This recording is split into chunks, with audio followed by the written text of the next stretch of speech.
Saint of the Gutters for class ninth is our today's topic. Let's begin this beautiful topic, and it is third lesson, and today we are going to discuss part 1 of this lesson.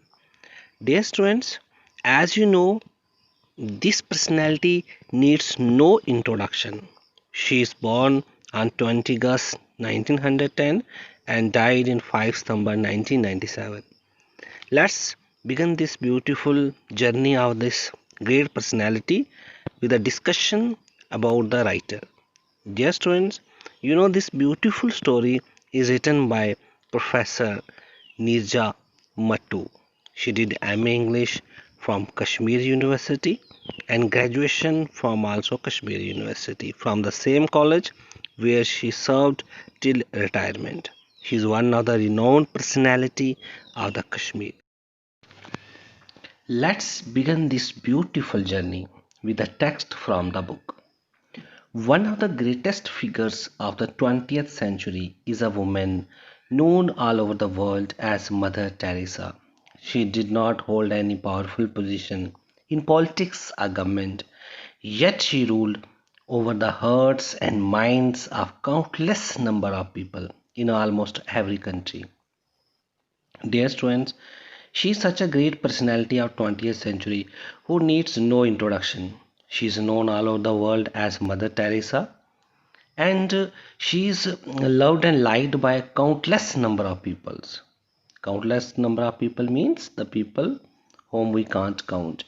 These people liked her, and she also liked people, loved people, and died for the people. She is such a great personality. She was awarded the highest honors by a grateful world, including the Nobel Peace Prize.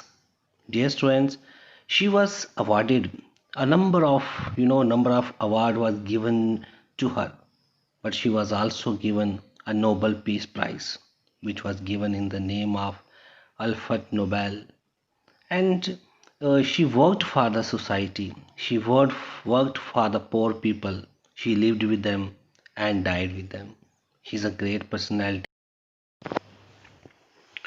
Dear students, she had no material possessions of her own as she had dedicated herself to a life of poverty and a humble submission to God.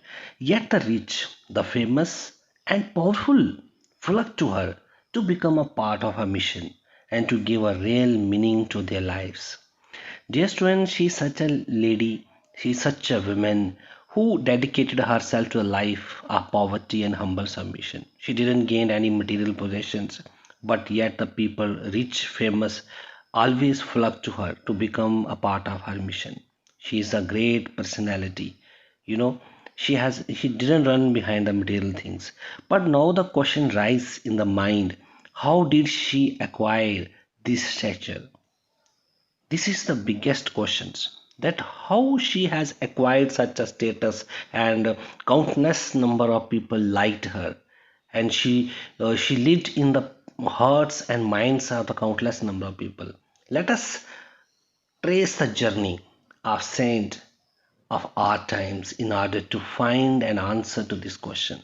Let us now find the answer of this question, that how did she acquire such a height in her life, what she did that is exceptional to the world, and this world is always remain grateful to her whatever she has given us. So let's find out the answer to this beautiful question. On 26 August 1910, a girl child was born in Skopje, a city which was a part of Albania at the time but later became a part of Yugoslavia. And this is the day on 26 August 1910.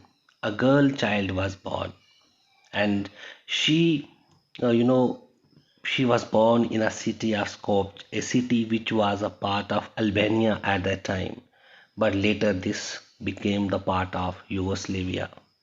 And this beautiful city was become a witness of such a great personality who is renowned all over the world with his work and dedications, and a life which she has totally given to the poor people. She was named Agnes Gonexa Bojaxiu, was the real name of Mother Teresa. Later, she was known by the name Mother Teresa. And you know, this kind of personality was, I don't think that ever in this world born. Her father was a successful businessman and died when she was 8. She loved her father a lot. She cared her and she liked to share her intimate feelings with his father. But suddenly when her father died at the, and she was only at that time was of the 8 years, and her father was a successful businessman. Dear students, now the main problem was that the whole responsibility of the family was looked after by the mother, Drena, whose skill at stitching and needful craft provided her with livelihood. Whatever she has learned from her mother always helped her in providing his life livelihood for the life. The family raised in a Catholic tradition. Whatever the cultures, whatever the things she learned, the family, it is learned from the Catholic tradition right from her childhood. Agnes would love to spend time in a church, decorating it with flowers, hanging flags and banners for festival, and singing in the church choir. She was such kind of personality who has great attractions for church, and she always liked to decorate it with flowers and sing songs and during the festivals. She was keen listener to the stories of Christian missionaries. Whenever there was some function, some any programs like drama plays, so she always liked to listen the stories of the Christian missionaries going through the different parts of the world to educate and serve the poor, illiterate, and sick. Their life of dedication fascinated her. She was greatly influenced by the great personalities of Christian missionaries who goes different parts of the world. These activities alone, however, would not make out as an exception. It was when she was 15 that something happened that charted an entirely different course of her. Whatever she did in her life from early childhood doesn't make her exception. There are something which totally changed her life and charted a whole course of her life when she was at the age of 15. And this 15 years child has changed her whole entire life. Let's find out how he changed her course. She was on a trip to the mountains when suddenly she had a feeling that someone calling out her, saying, "Follow God and serve others." When something happened which is very strange to her life, she was on a trip to mountain when suddenly she listened a voice, inner voice, saying, "Follow God and serve others." This is such kind of voice which has changed her whole life. In our Eastern mystic traditions too, it is believed that inner voice calls out a person if God has some special tasks cut for him or her. So this experience should not come as a surprise. In Eastern mystic tradition, it was said that it is the inner voice which changed the person's whole course of life. About this time, Agnes had also heard that somewhere out there is a place called India and had already made up her mind to become a missionary. She now decided to leave home, become a nun, lead a life of poverty and chastity, and serve the people. She has now decided that she wants to leave this world and go to India and serve the people there. She had also resolved that she would go to Kolkata in India to serve the poorest of the poor. That was to be the mission of her life. As a preparation of her real mission, she went to Ireland and joined the convent a sister of Loreto in order to learn English before she went to Bengal. Now she had made her mind that she would go to Kolkata, and but before going, she wants to join the Sisters of Loreto because she wanted to learn something so that she can help the people in India. She want to learn the English there. Agnes arrived in Kolkata in 1929 and was sent by her order to Darjeeling in West Bengal to begin novitiate, that is the period of study and prayer, which every nun must undergo before finally becomes. So she went to Darjeeling in West Bengal to learn uh, the period that every nun has to learn. In Darjeeling, she learns many things regarding teaching and every aspect of life. This is such kind of period which every nun must undergo before she finally becomes a nun at the convent. This was the condition before every nun to become a part of this. Apart from prayer, she spent her time in learning Hindi and Bengali so that she could speak to the people whom she had come to serve. Then she began to teach in schools run by the Sisters of Loreto, first at Darjeeling and then at Kolkata.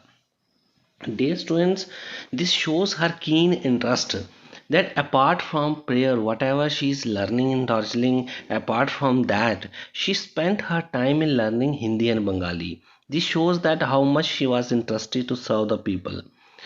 She all did only because she wanted to understand the people by speaking their mother tongue. Then she began to teach in school, and then she has started after learning all these languages in the school run by Sister of Loreto. Dear students, while teaching the Indian girl students from the affluent background at St. Mary School, Kolkata, Sister Teresa, now she was called. When she was teaching the students from affluent family at St. Mary School, she was now regarded as Sister Teresa. Dear students, while teaching in the convent school, she could not keep her eyes away from the desperately poor and homeless who lived on the streets of the city, in slums. The condition in which they existed were appalling unhygienic. Actually, what happened whenever she was there in the school teaching the students, so she saw the people outside in the streets, living in the slums with the very unhygienic conditions. So she could not stop her thinking about those peoples, and this kind of scene view has changed her course of life, and she was greatly depressed by these people, and she was just thinking about these people, that how they are spending their life, and such kind of things could not resist her to go toward the people, and she has now decided to change her course of life entirely, and whatever she did thereafter changed her whole life. Now students, let's continue this in a part 2 of the video. Thanks.